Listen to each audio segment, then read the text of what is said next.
2 posts in the last 2 weeks. Quiznos Still Exists? I used to remember this restaurant chain when I was like 5 or 10 years old, and I only ate at their place like once or twice, and then they like disappeared off the face of the earth without saying anything. I actually wonder, do they still exist in today's society? That's what I really want to know. Quiznos Canada, apparently their last post was a month ago. The only reason that I bring it up is because like I was just scrolling through Facebook like normal, and I came across a commercial like this. But except it wasn't with the deal offer or the talking baby that's featured in this commercial. And then it was just like this random like TikTok filter looking thing. And then I started scratching my mind. I'm just like, are these people still in business? Welcome to Quiznos, toasted sandwiches and more. How the hell do these guys still exist? There's a legitimate website. $5 off your first order. These guys still exist? How is this even possible? Because, I mean, these guys used to exist from, like, the 1990s to 2010s. And then, without warning, they just shuttered a lot of businesses without saying anything. They got a lobster sandwich. That's something that you don't see at Subway. Alright, so I gotta do some research. Apparently somebody said, does Quiznos still exist? Quiznos has less than 200 remaining locations in the United States as of November of last year. Like, look at this Pizza Hut location for instance. There's an MVD Express, but if we go past the MVD Express and we like just use Google Maps for a second, this is exactly what I'm talking about. There's just an old ass Pizza Hut location over here on the corner by a Chevron gas station that is like boarded off from the public and just left behind like this. Like, why not make use out of some old school development? You know, make some big ass money doing some old nostalgia, because I kid you not, this used to be a Pizza Hut location. You know how much money you would be able to bring if you just revitalize some of the classic shit? Anyways, back on Quiznos, it seems like a dim memory in fast food history, but once upon a time, back in the early 2000s, a sandwich company was blazing trails across the US. We're not talking about Subway. This chain was poised to possibly unseat even the market-dominating giant. The quickly expanding brand was Quiznos, and it had over 4,700 locations across all the US. But what started as a major success story turned into a textbook example of how not to operate a restaurant chain. Quiznos has now less than 200 remaining locations as of November last year.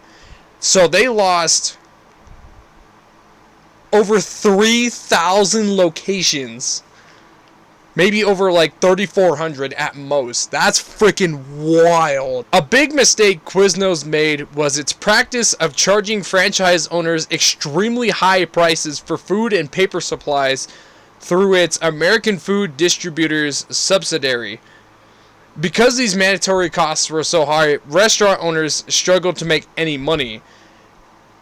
Quiznos, on the other hand, made millions. So, basically, this is like a type of CEO ass backwards situation where corporate offices want to take the greed of making as much money as possible and basically telling their employees to fuck off, and you know, you're only getting like 5 dimes on a raise. Now, with a situation like Quiznos, I'm definitely starting to see why a lot of CEOs are getting targeted the way they are. You know, the whole situation with Luigi with United Healthcare, you know, one of them getting eaten by a bunch of sea creatures, the whole Ocean Gate situation. It's like God and the universe is trying to tell these people something. And I just found this out the other day. The whole situation with United Healthcare. There was another thing that I found out that kind of pissed me off. And on an unrelated note, there was an email that I had read from United Healthcare where they had denied I think it was a 5-year-old boy from getting proper equipment for his chemotherapy, which is fucking ridiculous, by the way. I don't mean to go into politics here, but it's like, your CEO makes enough money to put a brand new Ferrari in his fucking driveway, but you can't afford to offshore a couple extra out of your pocket to help a 5-year-old with his chemotherapy, you sick, twisted, belligerent, dumb motherfucker. Let's just put it like this. If I was to make millions, right, and I'm like one of these CEOs, I would be helping the goddamn world. We're talking helping out kids with cancer, feeding the homeless, you know, maybe helping some time at the World Central Kitchen. I would not be spending a good majority of my money buying expensive ass fucking vehicles or a nice ass house. I mean, sure, a fucking Ferrari in my driveway would be nice, but also so would some of those struggling parents out there that are trying to help their kids, or let alone the man that's digging through the fucking trash can trying to find his next meal to eat. Like, I feel like we're giving, like, billions of dollars off to the wrong people that are just completely resilient pieces of shit. And yet you wonder why the guy at United Healthcare got gunned down, the fucking crypto investor got fucking mauled by a bunch of orcas, and yet you wonder why the whole OceanGate situation happened. It's like the universe is trying to fucking tell you something. Quiznos was offering with free sandwiches outright, which struggling franchisees would not honor the coupons, which angered and confused customers. And in 2009, Quiznos had lost a lawsuit and owed $95 million, and then in 2010, an additional $206 million. So these people had gotten so far digged down that they were involved in a potential over $300 million lawsuit.